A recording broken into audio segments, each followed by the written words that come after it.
Bonjour à tous, nous terminons le Masechet Berachot avec la 5e Mishnah du 9e Perek.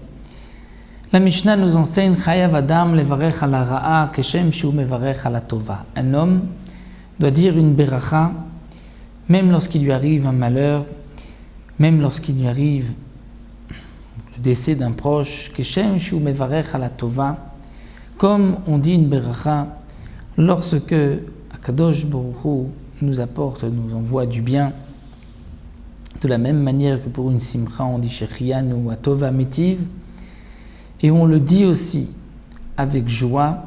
De même on devra dire avec joie et de tout cœur la beracha ala ra'a sur le mal, même lorsque la beracha c'est de dire Baruch Dayan Ha'emet sur un malheur, on devra le dire aussi de la même manière, nous dit le Tana, c'est-à-dire avec joie et de tout cœur, si on peut s'exprimer ainsi. Shneema, comme c'est marqué, Ve'ahavta et Hashem Elokecha. Tu aimeras l'Éternel ton Dieu, Bechol levavecha, de tout ton cœur, ou Bechol nafshecha, de toute ton âme, ou Bechol meodecha, et de tous tes moyens. La Mishnah explique Bechol levavecha signifie Bishne yetzaracha, avec tes deux penchants, Beyetzer tov ou Beyetzer ra. Avec le bon penchant et le mauvais penchant, tu dois aimer Akadosh Baruch Hu, c'est-à-dire que même dans les besoins de ton corps, les besoins matériels de ton corps, tu dois avoir une pensée, Leshem Shamaim, et servir Akadosh Baruch Hu, même avec la partie matérielle du corps, ou d'après l'explication du Yetzer Ra, du Yetzer Tov, c'est-à-dire de servir Hashem, si bien dans les commandements positifs et les commandements négatifs. Ubechol nafshecha, de toute ton âme, signifie afiluhu notel et nafshecha, même s'il prend ton âme, même au prix de ta vie, tu dois aimer Akadosh Baruch Hu, comme c'est le din, lorsque un homme est forcé de transgresser la Torah, dans certains cas pour les 3 averot, avodah zara, gilui arayot, les relations interdites, et Retzicha, Shfichut Damim, tuer manot, on devra se laisser tuer, donc afilu nel nafshecha, même s'il prend ton âme. Ou bechol meodecha signifie de tous tes moyens, bechol mamonecha, de tout ton argent, même si tu dois perdre tout ton argent pour ne pas transgresser une mitzvah de la Torah. Et d'avoir autre explication, c'est ce qui vient expliquer le début de la Mishnah, bechol meodecha signifie bechol mida ou mida shumudet lecha. Meodecha non pas par tes moyens, mais la shon mida, c'est-à-dire dans n'importe quelle mesure, n'importe quel cas, que Akadosh Baruch Hu te donne, heve modelo bim'od meo, tu dois le remercier. Donc même lorsqu'il arrive à l'homme un malheur, il doit aussi dire une beracha. C'est une mida qui est cette fois-ci de pouranout, de malheur, mais bechol meodecha, dans tous les cas, que ce soit pour le bien ou pour un malheur, il faut dire une beracha. La Mishnah poursuit avec un autre din, lo yakel adam et rosho, un homme ne doit pas se conduire avec légèreté d'esprit, keneged sha'ar mizrach, en face de la porte mizrach de l'est, c'est-à-dire lorsqu'il se trouve en dehors du Har HaBayit, du mont du Temple, et il est en face de la porte qui était à l'est du Beth Amikdash, c'est-à-dire la porte d'entrée, il se trouve, si vous pouvez rentrer de cette porte, une autre porte, ainsi jusqu'au Kodesh HaKodashim. Donc, Shu Mechuvan, Keneged Bet Kodesh HaKodashim, puisqu'il est en face du Kodesh HaKodashim, les portes ouvrent, et lorsqu'on ouvrait toutes les portes, on pouvait donc juste arriver dans la porte voir de l'extérieur la porte du Ohel Moed. Donc, on est en face du Kodesh HaKodashim, il faut faire attention de ne pas se conduire avec légèreté. Lo Yikanes le Har HaBayit, un homme ne doit pas rentrer sur le mont du Temple, sur le Har HaBayit, là où se trouvait le Beth Amikdash.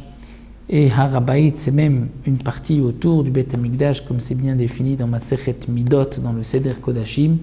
Donc on ne pourra pas rentrer Bemaklo avec une canne, un bâton, Bemin Alo, avec des chaussures, on doit se déchausser, ou Bepundato, ou avec sa bourse, une ceinture où il a son argent, ou Behavak Shal Raglav, ou avec de la poussière, de la boue sur ses pieds.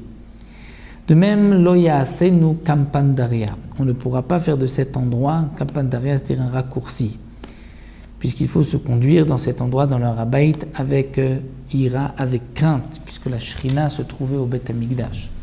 Urekika est craché dans cet endroit-là, bien sûr qu'il est interdit, Mikal Vachomer, par une logique d'à plus forte raison. Si même les chaussures, il faut les enlever, à plus forte raison qu'on ne doit pas cracher dans le Harabait. Les chaussures, ce n'est pas se conduire avec dédain vis-à-vis de l'endroit, d'avoir ces chaussures. Et malgré tout, c'est interdit, donc à plus forte raison de cracher dans cet endroit-là. La Mishnah continue, Kol choteme brachot shayu b'mikdash. Tous ceux qui prononçaient une beracha dans le Beth Amikdash, lorsqu'ils terminaient cette bracha, ils disaient donc Ayu omri min haolam, c'est-à-dire que l'homme dit Baruch Hashem, Elokei Israël, min haolam ve'ad haolam, chonen hadat, et ainsi de suite pour toutes les berachot. Et ceux qui étaient présents répondaient Baruch Hashem kevod malchuto l'olam vaed, on ne répondait pas Amen dans le Beth Amikdash. Donc, tout celui qui terminait une beracha, au lieu de dire Baruch Ata Hashem Chonen Hadat, il terminait en disant Min haolam, Baruch Hashem Elokei Israël Min haolam. Donc, depuis toujours.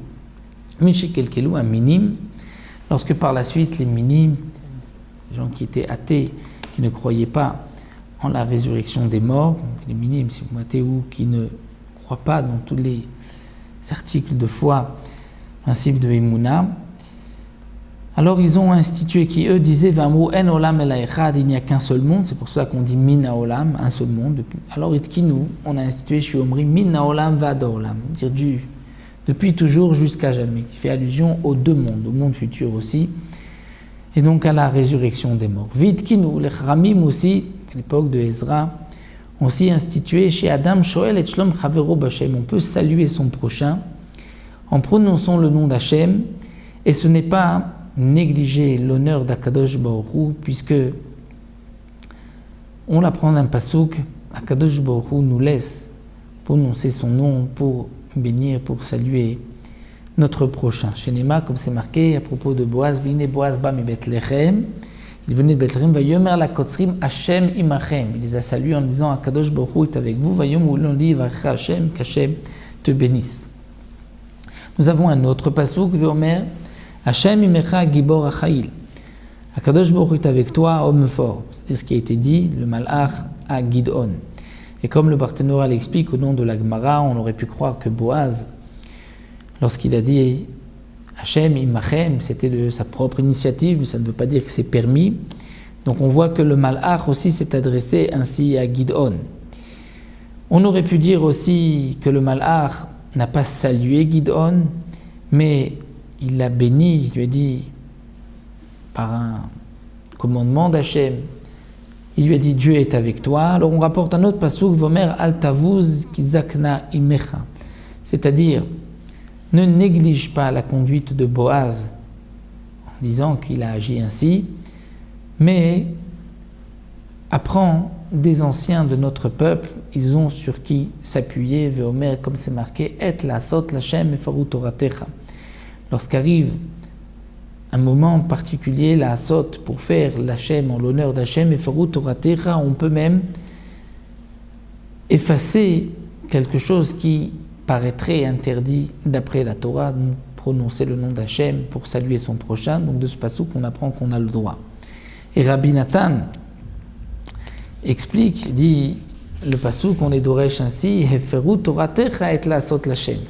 C'est-à-dire on a le droit d'annuler un commandement, une parole de Torah, la sot l'Hachem, c'est-à-dire pour saluer son prochain, puisque c'est la volonté d'Hachem, puisque Hachem a demandé, Bakesh Shalom Berotfu, demande, cherche la paix, cours derrière la paix.